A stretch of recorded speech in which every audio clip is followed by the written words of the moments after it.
Hi everyone, my name is Mary Zamora, And I am Maria Isabel Estrella. and now we will discuss about the Nano World. So, what is Nano World? The term Nano World typically refers to the realm of nanotechnology, a field of science, engineering, and technology that deals with structures and phenomena at the nanometer scale. So, from the prefix nano, this denotes 1 billion of a meter, and at this scale is also unique from properties and behaviors emerge.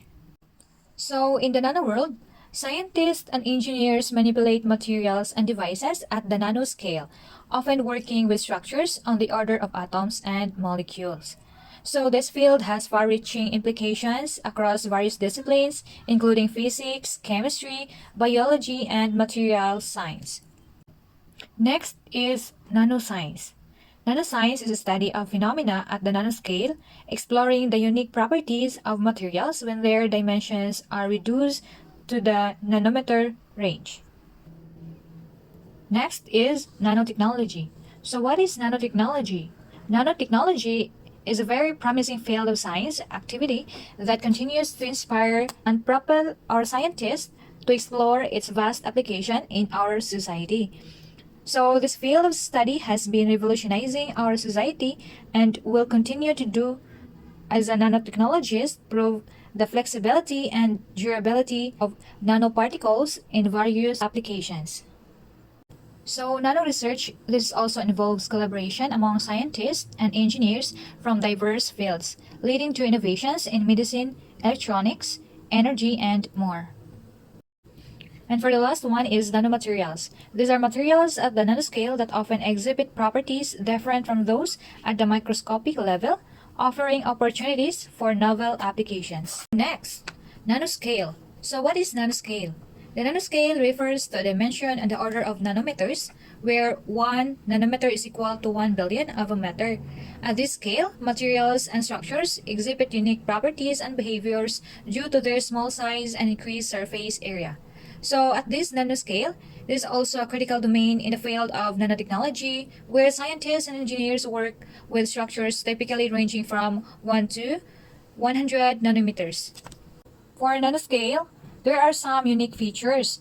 First is we have objects and structures at the nanoscale are extremely small, often involving individual atoms and molecules. Second one is materials at this scale may demonstrate different physical, chemical, and biological properties compared to their microscopic counterparts.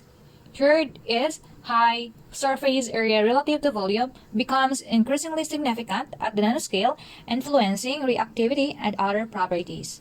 For the fourth, quantum mechanics plays a more pronounced role at the nanoscale, leading to quantum effects that are not observable at larger scales. And for the fifth is nanoscale materials find applications in various fields, including medicine, electronics, material science, and energy due to their unique properties and potential for tailored functionalities. So, in viewing nanomaterials, there are some kinds of microscope. So, first is what we call the SEM or scanning electron microscope. Second is the TEM or transmission electron microscope. Third is the atomic force microscope or AFM. And for the last one is the STM or the scanning tunneling microscope. Next is the nanomanufacturing.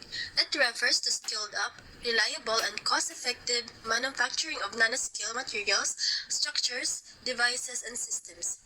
It also involves research, improvement, and incorporation of processes for the construction of materials.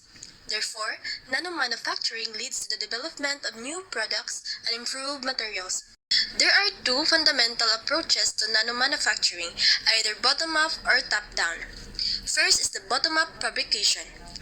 In bottom-up fabrication, nanoscale structures are built by assembling individual atoms or molecules. This approach relies on self-assembly and other techniques that allow materials to organize themselves into the desired structure. The next is top-down fabrication. Top-down fabrication involves reducing larger structures to the nanoscale by removing material or shaping it.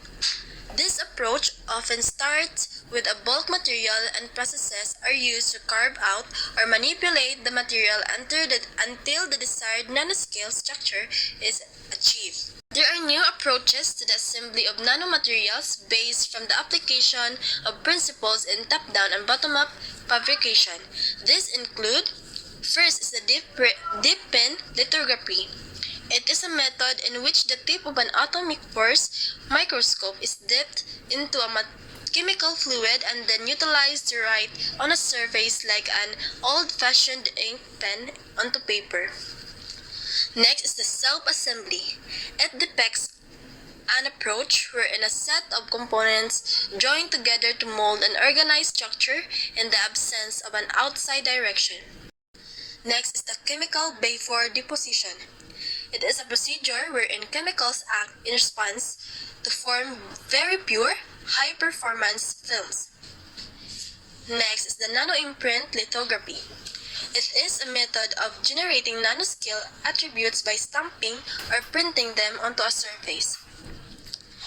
Next is the molecular beam epitaxy. It is one manner for depositing extremely controlled thin films. Next is the roll-to-roll processing. It is a high-volume practice for constructing nanoscale devices on a roll of ultra-thin plastic or metal. Last is the atomic layer epitaxy. It is a means for laying down one atom thick layers on a surface. Here are some benefits and concerns of using nanotechnology. First is nanotechnology is not a single technology. It may become pervasive. Second, nanotechnologies seek to develop new materials with specific properties. Third, nanotechnology may introduce new paradigms and efficiencies which may make some natural resources and current practices uncompetitive or obsolete. Fourth, it may be complicated to detect its presence unless one has the specialist tools of nanotechnology. In Table 2 are the example of areas affected, the possible benefits and concerns. First, areas affected is the environment.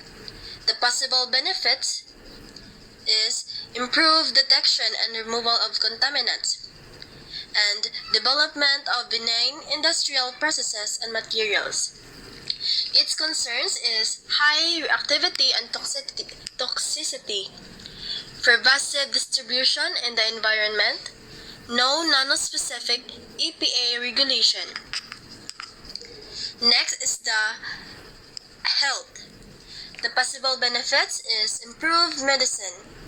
Concerns: ability to cross cell membranes and translocate in the body.